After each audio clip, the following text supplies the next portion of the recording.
అన్నలకు ప్రత్యేకమైనటువంటి వందనాలు.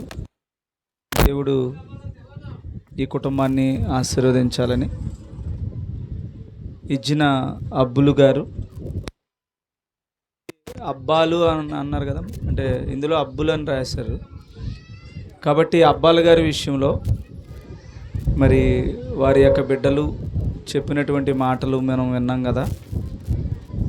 నిజంగా తండ్రి ప్రేమ ఆ కుటుంబాన్ని ఎంతగానో కన్నీటితో వారి హృదయం అంతా కూడా చాలా బాధగా అనిపిస్తుంది. తండ్రిని కోల్పోయారు గనుక. అయితే తండ్రిని కోల్పోయారని కుటుంబంలో ఇలాంటి ఒక కష్టం వచ్చిందని ఆయన జీవితంలో ఇంకా మళ్ళీ మనం చూడలేమని ఇలాంటి భావజాలాలు జనరల్గా మనుషుల మధ్యన ఉండడం అనేటువంటిది సహజమే. అయినా దేవునిని బట్టి మనం ఒక విషయాన్ని మనసును పెట్టాలి. ఆదరణ అంటే చాలామంది ఈ లోకంలో అనుకుంటున్నారు ఏంటంటే, ఒక వ్యక్తి బాధలో ఉన్నప్పుడు మనం దగ్గరికి వెళ్ళి ఏం పర్వాలేదు అని చెప్పడం ఆదరణ అనుకుంటున్నారు. బైబిల్ ప్రకారంగా ఆదరణ అంటే అది కాదు. మరణం అంటే ఏంటి, మరణించినటువంటి వ్యక్తులు ఏం చేస్తారు, ఎక్కడ ఉంటారు, ఎలా ఉంటారు, వారు చనిపోతారా, వారిని మరలా మనం కలుస్తామా, అసలు ఏం జరుగుతుంది విషయం అంతా చెప్పి ఆ మాటల చేత ఆదరించండి అని బైబిల్ మనకి చెప్తుంది.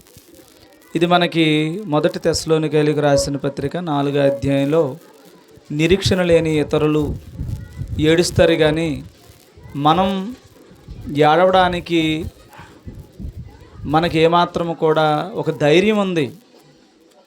ఆ ధైర్యం ఏంటంటే మరలా మృతులను మరలా తిరిగి వెంట పెట్టుకుని యేసుప్రభు వస్తాడన్నది అక్కడ చెప్పబడుతున్నటువంటి విషయం.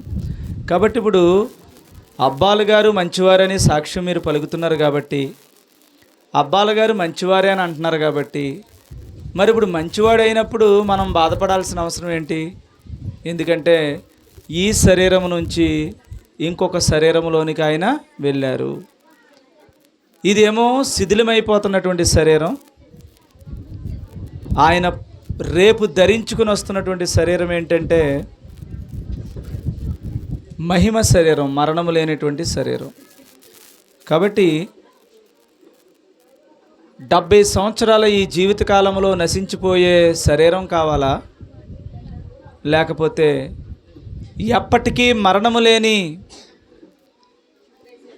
ఎప్పటికీ కూడా యవన దశలోనే ఉండేటువంటి ఒక శ్రేష్టమైనటువంటి జీవితం కావాలా అని మనల్ని కోరుకుంటే, ఆ జీవితం మాకు ఎప్పటికీ మరణం లేని జీవితం కావాలని ఎవరైనా కోరుకుంటారు. మరి ఇప్పుడు అబ్బాలు గారు మంచివారు అయినప్పుడు ఆయన అట్టి ఉన్నతమైన ఘనతలోనికి వెళ్ళినప్పుడు మనం బాధపడాల్సిన అవసరత ఏమీ లేదు.